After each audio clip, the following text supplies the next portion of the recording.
Bon, c'est quoi l'affaire, là, les gars, là? Martin? Oui. Luther? Oh, oui, c'est bien ça. Martin Luther. Je peux vous aider? Vous connaissez la Bible? Bien sûr. Est-ce là une Bible? Mais non, c'est un petit bec. Vous connaissez le secret de la vie éternelle? Bien sûr. Vous connaissez le chemin? Oui, certainement. Je pourrais vous montrer des versets dans la Bible qui vous conduira à la repentance.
Une situation de niveau 5 est en développement.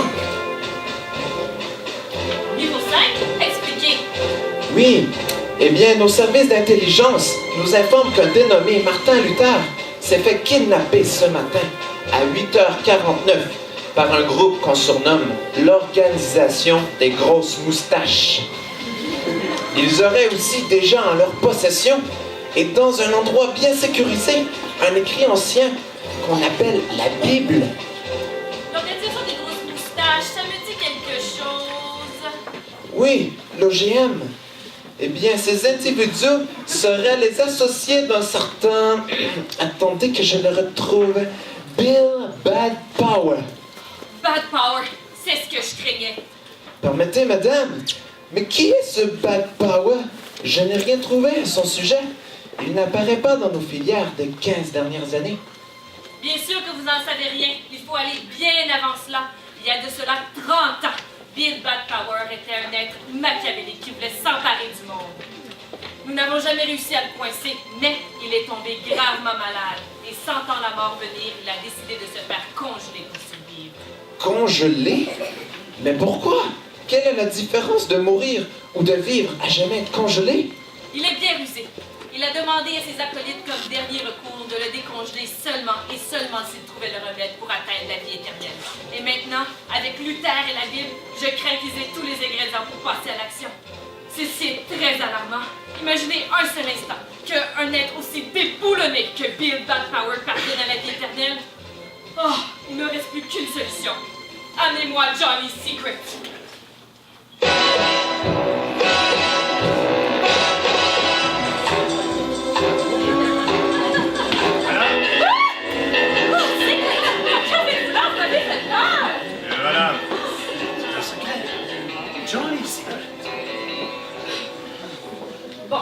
importe. Secret, j'ai une mission pour vous. Il vous faut absolument mettre la main sur la Bible et secourir Luther de l'organisation des grosses moustaches. Il ne faut en aucun cas que Bill Bad Power parvienne à la vie éternelle. Utilisez tous les moyens nécessaires et ne me décevez pas. Il faut à tout prix que vous mettiez votre ego hors de l'équation. Secret, quel jeu jouez-vous? Vous croyez en vacances? En vacances? Mais voyons. Vous savez bien qu'attraper les méchants, c'est un plaisir que j'aime réaliser avec empresse. Mais l'heure est grave, Secret. L'heure est grave, l'heure est grave. Mais cela doit-il nous empêcher de prendre quelques moments de détente? Secret, vous êtes mon meilleur agent. Mais comme d'habitude, vous ne pensez qu'à vous amuser. Il sera peu près temps de cesser de prendre votre travail comme un jeu et de mettre un peu d'ordre dans votre vie. La vie, le travail. Mais cela n'est-il pas justement un jeu?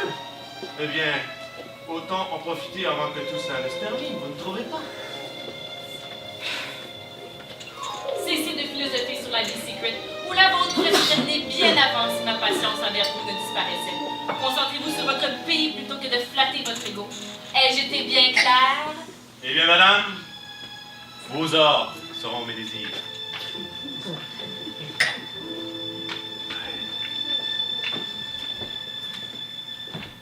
Je vous ramènerai cet attardeur.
Nous avons Luther.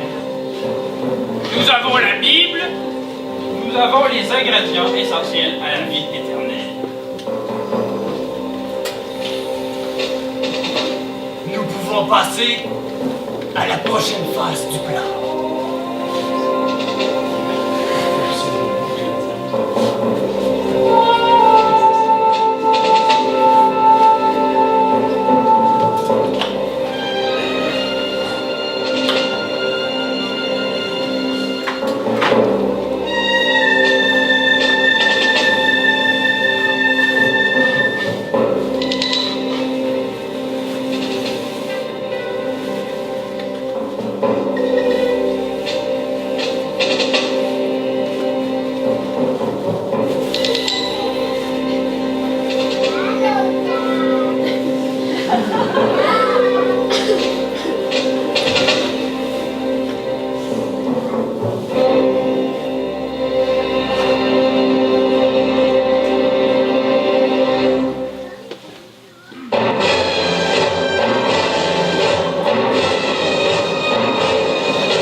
Oh, mais,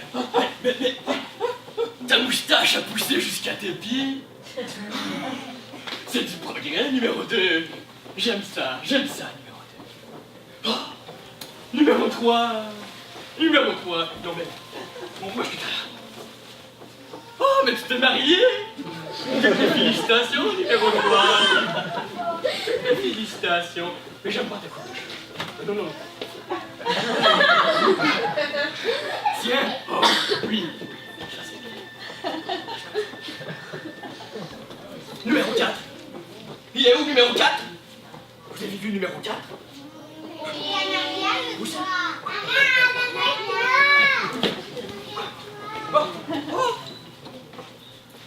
Oh, numéro 4. Je t'avais pas reconnu, t'avais pas ton chapeau.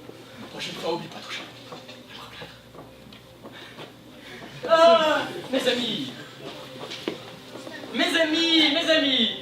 les nouvelles sont-elles bonnes? Les nouvelles! Oui. Nous avons Luther! Ah oui, nous avons les ingrédients nécessaires à la vie éternelle. Nous avons la bulle. Ah, les ingrédients. Luther! Parfait. Amenez-moi Luther, amenez-le-moi. Je veux le percer de mon regard.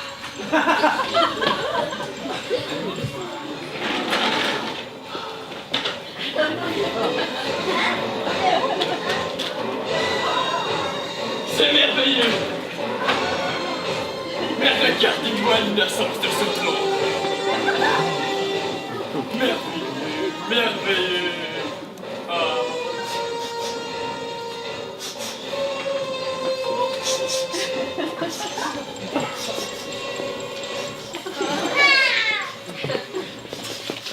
Oh, mais Luther, vous sentez bon?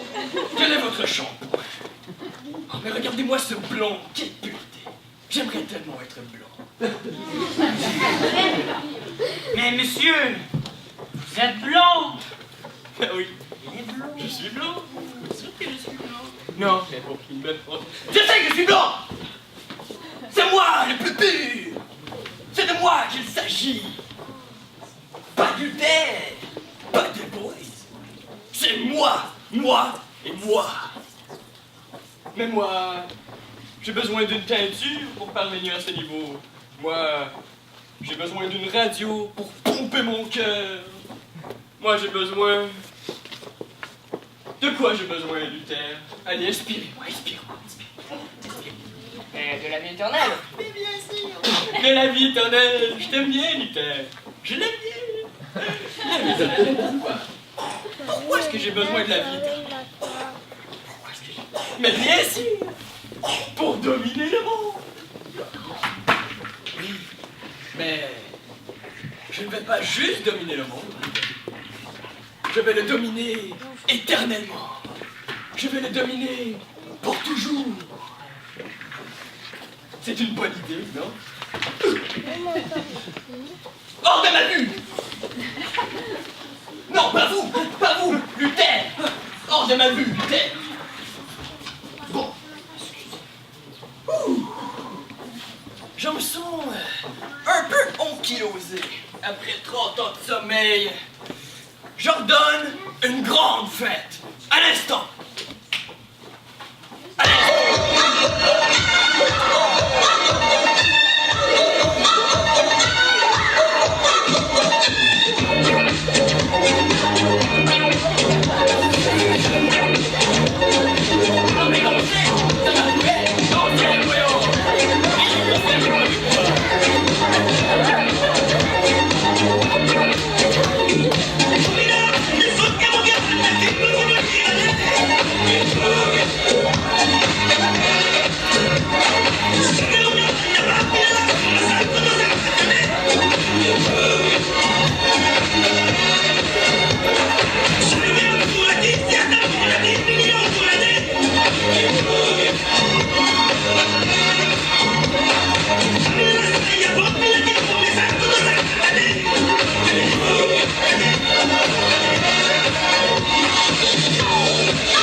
Entrez dans la chambre de la Bible. Sécurisez-moi Luther maintenant. Sécurisez-le. La chambre de la Bible. Je vais me faire voler la Bible.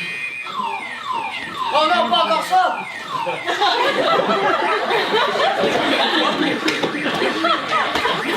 Non, c'est pas comme ça. Numéro 4. Tu vas subir mon courroux.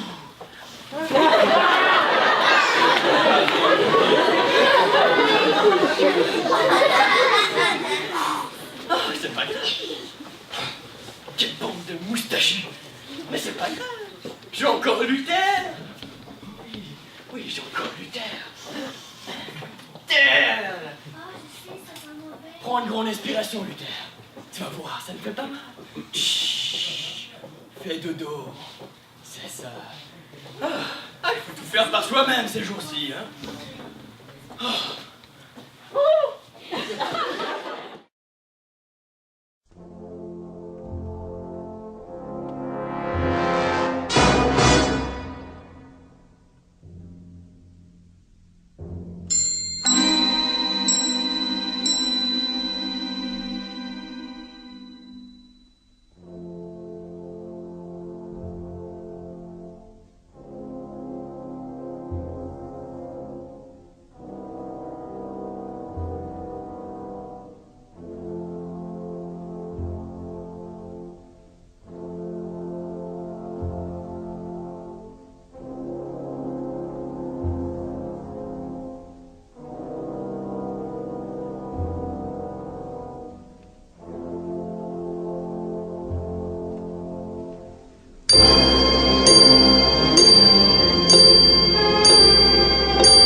Non, mais c'est mon ami secret, vous avez vu ça?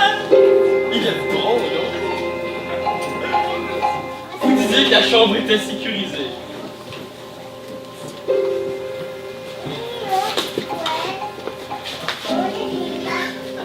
Sécurisée, hein? Sécurisée? Sécurisée? Non, mais c'est drôle. Je vois personne qui rit. Qui vous a dit de rire? C'est dramatique! La Bible a disparu. La Bible. La Bible a disparu.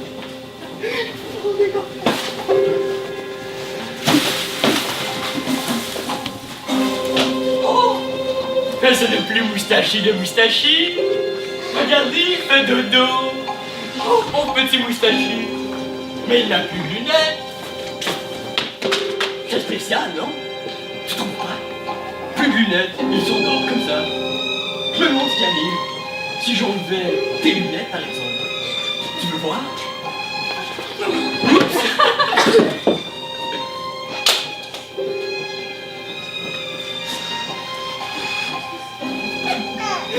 J'ai plus la Bible.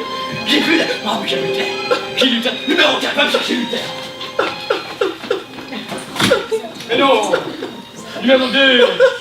Ne pleure pas, voyons. Tu me déranges. Tu me déconcentres. Tu ne voudrais pas me concentrer, n'est-ce pas? N'est-ce pas, numéro 2? De toute façon, la chambre était sécurisée. Pas de quoi s'en faire, non? Non? Numéro 2.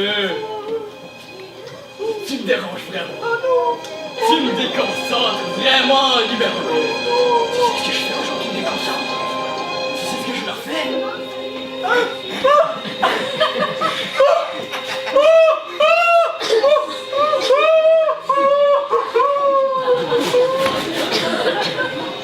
Mais regardez ça. Je suis comme un moustachi, c'est drôle, non? Vous trouvez pas ça drôle? Non? Moi non plus.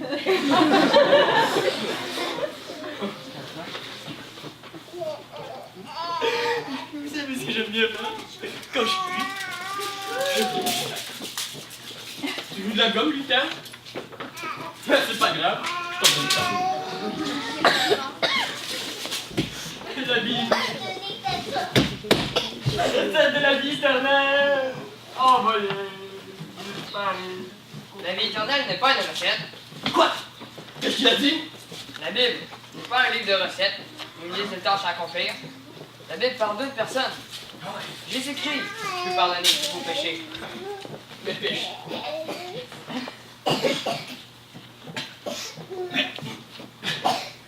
Qu'est-ce que tu as fait? Tu m'as fait avaler ma gomme! Elle va rester dans mon tube digestif pendant 7 ans!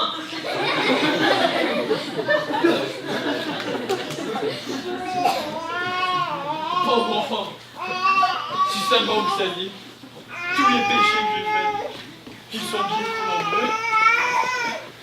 J'ai fait tellement de mal dans ma vie. Je n'ai même plus le choix de continuer à faire la même chose. Ça ne vaut même pas la peine d'essayer de changer. J'étais très vilain. Il est écrit dans la Bible, dans 1 Jean 1,9, et si nous confessons nos péchés, Dieu nous est juste et fidèle pour nous les pardonner et pour nous purifier de toute iniquité. Ce n'est pas par vos efforts que vous changez. Vous avez raison, c'est vrai, ce serait impossible. Mais c'est lui qui donne un nouveau cœur à ceux qui veulent bien lui faire confiance. Il me donne un cœur nouveau? Lui faire confiance? Oui, encore dans la Bible, dans le livre d'Ézéchiel, chapitre 11, verset 19, Dieu dit, « Je mettrai en vous un esprit nouveau, j'ôterai de leur corps leur cœur de pierre, et je leur donnerai un cœur de chair. » Mon cœur de pierre au cœur de chair. Un esprit nouveau? Dieu veut vous donner la vie éternelle gratuitement, mais pas pour que vous donniez le monde à votre façon. Dieu veut faire de votre cœur un cœur d'adorateur, un cœur reconnaissant envers le Dieu créateur de l'univers qui vous aime et qui ne veut pas que vous périssiez dans vos péchés. Laisserez-vous Dieu changer votre cœur? Oui! Oui, je veux qu'il change mon cœur. Oui. Oh, je crois que je comprends. C'est le seul qui a le pouvoir de pardonner tous mes péchés. Chaque fois que j'ai arraché une moustache, chaque fois que j'ai enlevé les lunettes à quelqu'un. Oh, quel cadeau merveilleux à moi, qui mérite d'aller en enfer. Oui, je comprends. Oui, je veux qu'il soit le Seigneur de ma vie. Parce qu'il est le seul qui a la puissance de pardonner tous mes péchés. Tous mes péchés. Oh, pardon. Ok, Bad Power! C'est terminé! Ne vous inquiétez pas, Luther, je suis là. Allez, rendez-vous! En effet, monsieur Secret, c'est terminé. Je ne suis plus le méchant de l'histoire, regarde. Le manteau du méchant, je m'en débarrasse, je le donne à Luther, je le veux plus. Et ma blondeur, je crache dessus. Mais, vous avez raison, monsieur Secret, c'est terminé. Mais j'ai l'assurance de la vie éternelle, et plus personne ne peut me l'enlever. Mais vous pouvez m'emprisonner pour tout le mal que j'ai fait. Mon âme est désormais libérée du péché pour toujours. Mais qu'est-ce que cette manigance, Luther? Vous lui avez donné le secret de la vie éternelle? Non! Seul Dieu a ce pouvoir. Monsieur Power s'est repenti, car il a compris que Dieu l'aimait malgré tout. En effet, monsieur Secret, Jésus a tout payé à ma place en mourant sur la croix pour mes péchés. Et il peut faire de même pour vous, monsieur Secret. J'ai pas besoin de Jésus, moi. C'est moi le gentil de l'histoire. Normalement, c'est moi qui suis le méchant. Attention, monsieur Secret. J'étais orgueilleux comme vous il y a 3 minutes et 4. Peu importe. J'étais orgueilleux comme vous avant. Eh bien, voyez-vous ça, vous êtes vraiment plus fêlé que je ne le croyais. Le patron des méchants qui me fait le moral maintenant. Et pourtant, Monsieur Power a raison. En se repentant, il n'y a plus aucune condamnation envers lui, car Jésus lui a donné son statut de perfection. Mais en ce qui vous concerne, monsieur... Voyons. Secret. Johnny Secret. Monsieur Secret, il est écrit que tous ont péché et sont trouvés dans la présence glorieuse de Dieu. Le salaire du péché, c'est la mort. Attendez, là. Vous êtes en train de dire que mon âme est morte parce que je suis pas parfait. Mais je peux pas être parfait. C'est une mission impossible pour un agent secret. Oui, vous avez raison. Mais comme moi, monsieur Secret, vous devez vous repentir. Que vous soyez le pire des criminels ou une bonne personne, vous avez tous deux besoin de Jésus-Christ pour sauver votre âme. Dieu a tant aimé le monde qu'il a envoyé son Fils unique, Jésus, mourir sur la croix à votre place. Il a eu la conséquence de votre péché. Mais Jésus a vaincu la mort, car il n'avait lui-même jamais péché. Et c'est pour cela qu'il est le seul à pouvoir vous donner la vie éternelle gratuitement dès aujourd'hui. Il a accompli le mieux possible à votre place.